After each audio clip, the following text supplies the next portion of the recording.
ஓடும் ரயிலுக்குள் பயணிகள் அமர்ந்து கொண்டோ தூங்கிக் கொண்டோ தொங்கிக் கொண்டோ செல்வதையும், சிலர் ஆன்மீக பயணம் செய்யும் போது பஜனை பாடல்களை பாடுவதையும் நாம் பார்த்திருக்கிறோம். ஆனால் ஓடும் ரயிலுக்குள் சிவலிங்கத்தை வைத்து புரோகிதர்களை அழைத்து வந்து முழுமையான ஒரு ருத்ராபிஷேக பூஜையையே நடத்தினால் எப்படி இருக்கும்? அண்மையில் ஒரு ரயிலின் ஏசி கோச்சை முதலிரவு அறை போல பலூன்களால் அலங்கரித்த வீடியோ சமூக வலைதளங்களில் வைரலாகி பெரும் சர்ச்சையை ஏற்படுத்தியது. அதே பாணியில் இப்போது ஓடும் ரயிலுக்குள் மத சடங்கு மற்றும் பூஜை நடத்தப்படும் 32 நொடிகள் கொண்ட ஒரு வீடியோ இணையத்தில் தீயாய் பரவி விவாதத்தை கிளப்பியுள்ளது. பொது போக்குவரத்தில் இதற்கு எப்படி அனுமதி அளிக்கப்பட்டது என பயணிகள் கேள்வி எழுப்பிய நிலையில், இதற்கு பின்னால் இருக்கும் லட்சக்கணக்கான ரூபாய் கட்டணம், அந்த சொகுசு பெட்டியின் சிறப்பம்சங்கள் மற்றும் ரயில்வேயின் நெறிமுறைகள் குறித்த முழுமையான விவரங்களை இப்போது பார்க்கலாம்.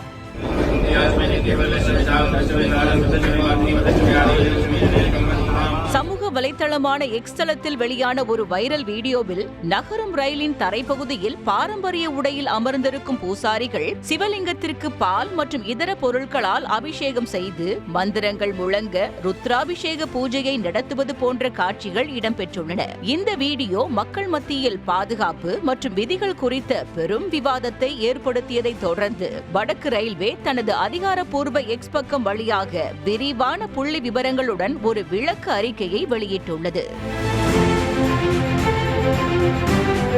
இதன்படி இந்த மத சடங்கு நிகழ்வானது பொதுமக்கள் பயணிக்கும் சாதாரண ரயில் பெட்டியில் நடைபெறவில்லை. இது IRCTC மூலமாக முன்பதிவு செய்யப்படும் ஒரு பிரத்யேக சொகுசு சலூன் கார் பெட்டியாகும். இந்த சலூன் கார் என்பது பொதுவாக ரயில்வேயின் உயர் அதிகாரிகள் மற்றும் மிக முக்கிய விஐபிக்கள் பயன்படுத்துவதற்காக வடிவமைக்கப்பட்ட ஒரு தனிப்பட்ட ஆடம்பர ரயில் பெட்டியாகும். இதில் ஏசி வசதி கொண்ட படுக்கையறை, ஒரு சிறிய சமையலறை, அமர்ந்து பேசும் வரவேற்பறை மற்றும் உணவு உண்ணும் பகுதி, அதனுடன் இணைக்கப்பட்ட கழிவறை மற்றும் பிற நவீன வசதிகள் என அனைத்தும் உள்ளடக்கி இருக்கும் என்பது குறிப்பிடத்தக்கது.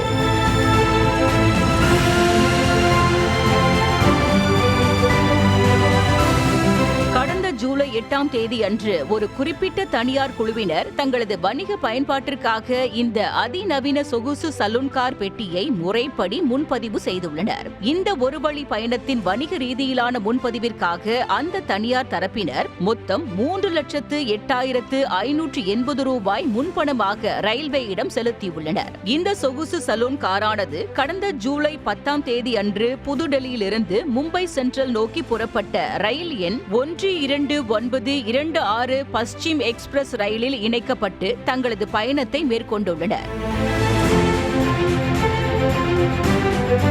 இது முழுமையாக பணம் செலுத்தப்பட்டு வாடகைக்கு எடுக்கப்பட்ட தனிநபர் பயன்பாட்டு பெட்டி என்பதால் இதில் மற்ற பயணிகளுக்கு எந்தவித இடையூறும் ஏற்படவில்லை என ரயில்வே தெளிவுபடுத்தியுள்ளது.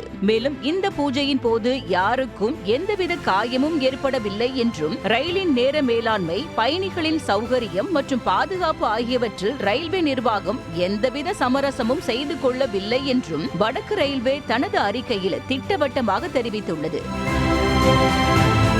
ரயில்வே நிர்வாகம் இது விதிமுறைக்கு உட்பட்டதுதான் என தெளிவுபடுத்திய போதிலும், நவீன வசதிகள் மற்றும் திரை சீலைகள் நிறைந்த ஒரு ஏசி சொகுசு பெட்டிக்குள் எரியும் விளக்குகள் மற்றும் தீபங்களை ஏற்றி பூஜை செய்வது பாதுகாப்பானது தானா என்ற விவாதம் தற்போதும் நெட்டிசன்கள் மத்தியில் தொடர்ந்து நீடித்து வருகிறது.